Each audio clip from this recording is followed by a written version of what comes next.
Hello, my Walking with Jesus friends. Whenever the calendar gives us a Friday the 13th, are you one of those people who either doesn't want to get out of bed in the morning or walks through your day constantly both looking over your shoulder and very cautiously putting one foot in front of the other? Today is one of those days, isn't it? Would you believe June 25, 474 BC is a date on the Persian calendar historians tell us was also such a day? Let's watch as Queen Esther was facing a Friday the 13th type of day. It may have been the very next day after all the miraculous things we saw yesterday, but now with Haman dead, Mordecai identified as the man who adopted and raised orphan Esther, and Haman's estate given to Queen Esther, who gave it to Mordecai, the fate of Mordecai and Esther had certainly taken a dramatic turn from the terror of Haman's influence. But both Mordecai and Queen Esther knew that while their sudden good fortune was temporarily wonderful for them, a terrible day of death still awaited every Jew in the Persian kingdom, including them. Remember, Haman's plan had been put into law by King Xerxes, and no law of the Medes and Persians could be revoked even by the king. Thus, the day of death for all Jews in Persia was still fixed and approaching quickly. By the way, historians tell us the specific execution date was scheduled to be March 7, 473 BC. In the flurry of excitement in the palace, we should imagine deep in their souls, Mordecai and Esther were deeply troubled, and Queen Esther knew it was time to take action.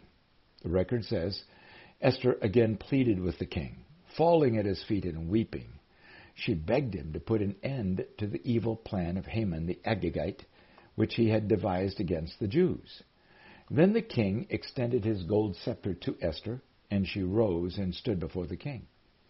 If it pleases the king, and if he regards me with favor and thinks it is the right thing to do, and if he is pleased with me, let an order be written overruling the dispatches that Haman devised and wrote to destroy the Jews in all the king's provinces. For how can I bear to see disaster fall on my people? How can I bear to see the destruction of my family? Esther chapter 8. It is one of the most impassioned, compassionate, morally right appeals made by a queen to her king ever recorded in all the annals of history. It was only logical that Queen Esther would again appeal to the king's affection for her and his delight in her as his young queen. But did you notice Esther also appealed to King Xerxes' soul, his moral conscience? She hoped the king would rationally agree that it is the right thing to do. We have no evidence that King Xerxes was a particularly moral or religious man, and certainly nothing indicates he had any particular interest in the God of Israel. But still, Esther appealed to his conscience. Do you also see that Queen Esther understood the political structure of the Persian Empire? She knew the king's order for the annihilation of all Jews in the kingdom could not be revoked or modified in any way. But a new order could be given, even if it was in total opposition to the first order.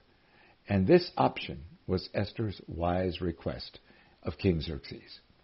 How long Xerxes reflected on Esther's appeal, or if he sought advice of his wise counselors or his military officers in consideration of her appeal, we do not know. But what King Xerxes did next is nothing short of miraculous. He actually empowered Queen Esther to write the new law. The record says it this way.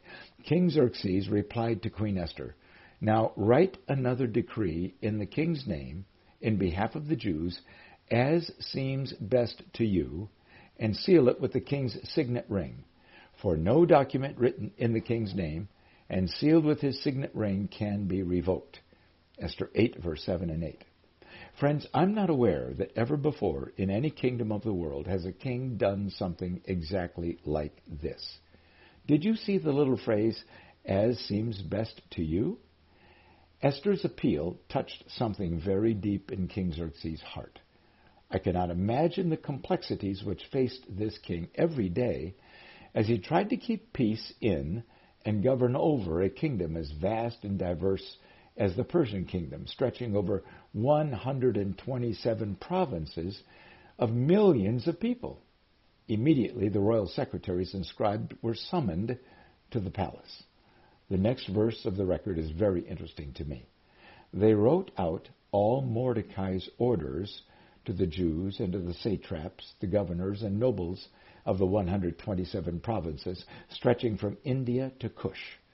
These orders were written in the script and language of each province and people.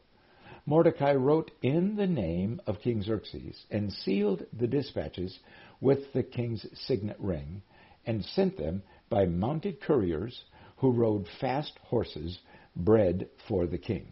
Esther chapter 8. I'm astonished as I imagine watching what is happening here. Did you notice who was summoned and given full authority to issue this new edict of King Xerxes? Mordecai was functioning in this new role King Xerxes had given him, and was, I presume, in the king's court, surrounded by the king's scribes and secretaries, who were writing in dozens of different languages spoken all across the empire. What were they writing? Word for word, the new edict declared by Mordecai. He did so in the name and authority of His Majesty, King Xerxes. Then, when the ink was dry, Mordecai took the signet ring which was on his finger and sealed each scroll with the irrevocable authority of King Xerxes. If the angels in heaven were watching all this, I imagine a hush of astonishment swept through all of heaven as the angels watched God's miraculous sovereignty at work in Persia.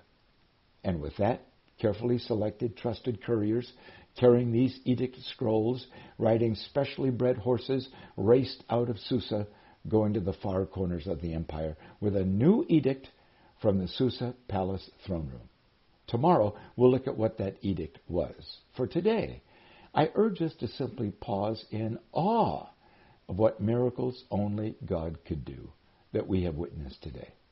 And what is the biggest challenges you are facing today, my friends? This great worship song, Waymaker, seems to fit so well, so let's worship Him. Is Jesus your Waymaker today?